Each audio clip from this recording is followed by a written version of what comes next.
Good morning, everybody. I feel like I'm about to lose my voice in a way, but I wanted to just obey God and release this word because I remember when it came to me. I remember when I first had the dream about it. I was like, I don't know how to release it because I felt like I was still in that dogma. But God said, release it now. He wants his people to be truly free, and that there is another path, another route in life for you if you so desire it so much that you will actually move in it. And so what God is saying is, what God showed me was that I was in this building, and I went into this building. I was so happy, and I was just conversing with everybody, and everybody was so tall, and I was just talking to them. And then I went in the dream, that lady was basically like the head of that building. And I went to her and I was like, hey, why are these people still here? And what she said to me was, because they don't know that they can free themselves. They don't know that they can leave this place. That's why they still here. And the place I was in was a building full of pain. People that had experienced different level of pain was in that building. And I was just there, and I was just excited just to be there. And I was like, hey, why are they still there? And she was like, because they don't know that they can leave. And that stuck with me. And I was like, but they can leave. I was conversating with one of them, and we had a great conversation. She was like, but they don't know that they can leave. And so what I was seeing was that people was going through their pain. Like, it's like they were stuck in their head about what happened to them. It was as if they were stuck in their head about their experience. And that kept them going in a loop. That kept them going in the same pain cycle. That kept them at that place of wanting to always know why instead of moving on in life. And I was so amazed that God showed me that. And I shared it with my mom, and she was like, yeah, people are stuck in their pain. They don't know that they can leave their pain. You don't need closure. You don't need forgiveness. You need to move on with your life. And how you do that is by forgiving yourself. It's by, yes, acknowledging that you went through that pain, that you went through that heartbreak, that you went through that disappointment, that you went through that rejection. But after that, you have to move forward in your life. You cannot be stuck in your head of the things that you could have done. You cannot be stuck in your head of the things that you should have done when God has called you to experience that, not to break you, but to build you, to make you a better person, to create in you a new spirit. But some of you guys have decided to be stuck in your pain. And that was me. In the beginning of my pain, in the beginning of my healing journey, I could have made a decision and say, you know what, God, I can be bitter, I could be resentful, but God said, I have better for you. Why would you want to be stuck in a place I called you just to learn from? Why would you want to be stuck in a place of lessons when you could be learning from them? You don't have to stay there. Yes, it was an undesirable experience or situation you endured, but you do not have to stay there. That is not a God-ordained place for you. You can heal from your pain. You can move forward in your life. Let me be that testimony. I experienced rejection after rejection after rejection, ever since I was a child. And if I can really go back, in my mother's womb, I was rejected. I was born literally probably 9 or 11 months after my sister. They didn't plan me. I just came about. So could you imagine, from the womb, I was rejected. From the church, I was rejected.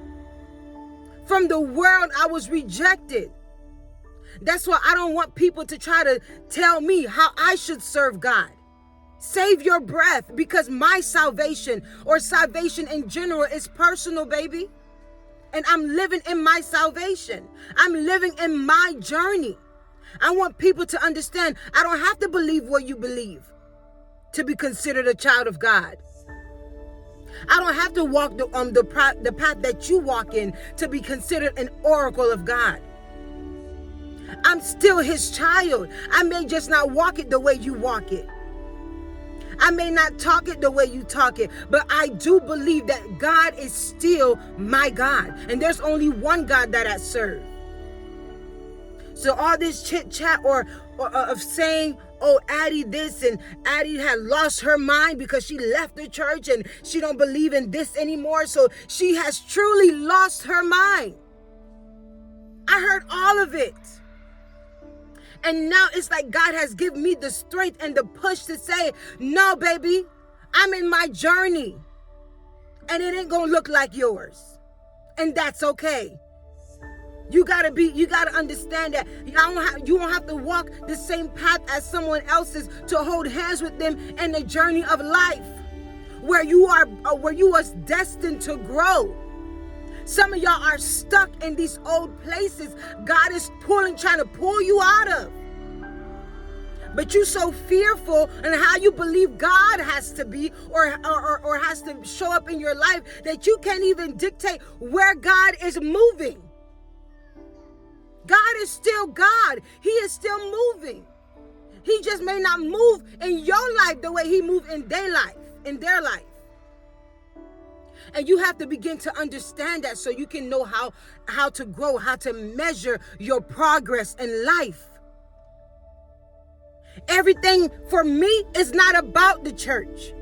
Everything for me is not about sitting in the four walls. Now I have my understanding that everything is about growth. Are you growing in your mind? Are you growing in your spirit? Are you growing in your body? This is why I became a self-care coach, to lead my generation on how to live a balanced life through their mind, body, and spirit. Because so many are focused in one area of their life that they're allowing the other areas to be depleted because they believe that it don't have that level of importance. It does. It does. When you don't have discipline in your life, how are you going to sustain a healthier lifestyle? When you don't have discipline with your eating, when you eat and how much you eat, how will you sustain a healthy lifestyle? Affirmations, when you say I am healthy, it is not just to say it, but it is to walk it out. Start doing the things that align with health. Start eating the food that aligns with health. That's how I need you guys to see it, because some of you guys are like, oh, but you believe in affirmation, you believe in speaking life. Yes, because it helps me on my journey. Affirmations is not just cute words. It is to align with the action that you now need to take next. And the question is, are you willing? Are you willing to take the next step that will take you closer to the things that you desire in your heart? Some of you guys are desiring health. Some of you guys are desiring change, a spiritual growth, a mental clarity, but you're not doing the things that will connect you to that. Sometimes that means disconnecting yourself from certain people. That means you may be caught in your season of isolation. But some of you guys aren't willing to see that. Y'all just keep doing the same thing and the same thing over and over. For me, it was jumping from one church to the next church to the next church, asking people to help me, trying to serve in a ministry, trying to give my all in a ministry, only to be rejected, only to be set down, only to not be properly guided. When the only thing that I realized God was showing me is that all you need is Him. You don't need nobody to amen the call that God has put on your life. You don't need nobody to amen the things that God has set forth for you to do. He has already put it in you. That's why I kept telling people, I have to watch what I do, because at the end of the day, I only answer to God. And I know some of y'all was like, oh, but aren't you the one that used to go clubbing? Aren't you the one that used to go partying, staying up late, smoking? Yes, that's me. I am that one. I was that one. And I don't believe that clubbing is a sin. And y'all, if y'all believe that, y'all can go ahead and click out, because I'm not going to change me or according to your belief. I believe that there is a level and a balance to that lifestyle, but it is not a sin. It is not a sin. So people was coming to me, weren't you? Yes, I was that one that was doing that. But I knew who I was. That's why I was like, God, I'm in my journey. I'm not going to let nobody stop me. I'm not going to let nobody's belief system dictate how I move. When I was out there doing my thing, I was still a child of God. When I came out, I'm still a child of God. Wherever I am in my life, I'm still a child of God. You are still a child of God. Don't let nobody's lifestyle don't measure your life against someone else's. God didn't call you to do that. He called you to grow, to be better, to show up better for yourself, to allow life to teach you the lessons that you need to learn. So I don't worry about nobody no more. I live my life. I'm living my life. I'm walking in my journey. Never where I was, I never served God. I was just in a low place, and I couldn't see outside of my pain and rejection. I was reacting in life instead of being proactive in life. Now I'm proactive. Now I'm self-aware. Now my eyes is open. So no, I don't move any kind of way or the same way anymore. No, I don't want to be around the same people anymore. If your life is not about growth, we don't need to be around each other. If your life is not about change and wanting to see better for yourself, baby, we cannot be around each other. Because every day, just to show up for yourself is going to hurt sometimes. Just to believe in yourself is going to feel like you're going crazy sometimes. But that is a new place that God is calling you to. That is that new place. What happens when you don't have your sister to high five you? And all you have is the word that God gave you. All you have is that vision that God gave you. What happens then? Do you forfeit or do you keep going? You keep going. Life is all about how you show up for yourself. And how you show up for yourself dictates your next level. It dictates how you care for yourself. That's why I tell people, take care of yourself. Self-care is vital for your survival. Some of y'all are running through life, again, thinking for other people. How is this person going to feel if I decide to disconnect? How is this person? It doesn't matter. It shouldn't matter. Yes, there's a proper way of disconnecting all this sorts of things. But move how God tells you to move so you can receive and make space for the blessings that God has for you. Take care of yourself. Take care of your mind. Say your affirmations. Stop listening to music or people that doesn't align to where you're trying to go. That's how you take care of your mind. How do you take care of your body? Change the way you eat. Go for a walk. Go to the gym. Get a gym membership. And if you're so scared to get a gym membership, it's okay. Because I spent a year and a couple of months working out at home, but I was proactive with it. I was scheduled. I scheduled my workouts. I scheduled my eating times. I wasn't just, I'm buying weights. No, I told myself, Addie, if you're going to spend money in buying these weights, you better mean it every day. You better show up every day. And that was the deal I made with myself. What deals are you making with yourself, baby? Be proactive in your spirit. I don't care what religion that you study or practice or whatever. Be proactive in it so you can grow in it. It is all about seeing results. If you're not seeing results, that's when you can say, okay, it's time to go back to the drawing board. It's time to go back to see what's going on. What's going on? Why am I not growing? That's what I was, see, that's why I said, if you don't start working on yourself, how would you see the habits that you need to break? Because when I was working out at home, I was, I monitored. I can show you my workout books. I monitored my schedule of eating. I monitored when I worked out, and I monitored when I was seeing the results of losing weight. No, I did not step on a scale every day. Sometimes I did. It did not work out well for me. I would not advise that. Step on a scale every other day or every week on that same day to measure your progress. Did I lose weight? Did I not lose weight? If I did, what caused me to gain weight? What is going on? What is new in my diet? What is going on with me? That's how you're able to live this life called abundance, when you're proactive. And I want to speak life over the people who has left church or chose a different route in life. Lift your head up, all ye gates, and be ye lifted up, ye everlasting doors. For the King of glory shall shine in your life. You only have to answer to God. Let God guide you. Let him honor you with the way he wants to honor you. This was the word for me. That dream, going back to that dream of pain and sorrow and cycle and loops. You can release yourself from the pain and cycles and loops. But you have to make that decision. What made me different from the people in that building was that I made a decision to heal and to do the work. Because just because I was having conversations with them doesn't mean that they was aware that they can leave that pain.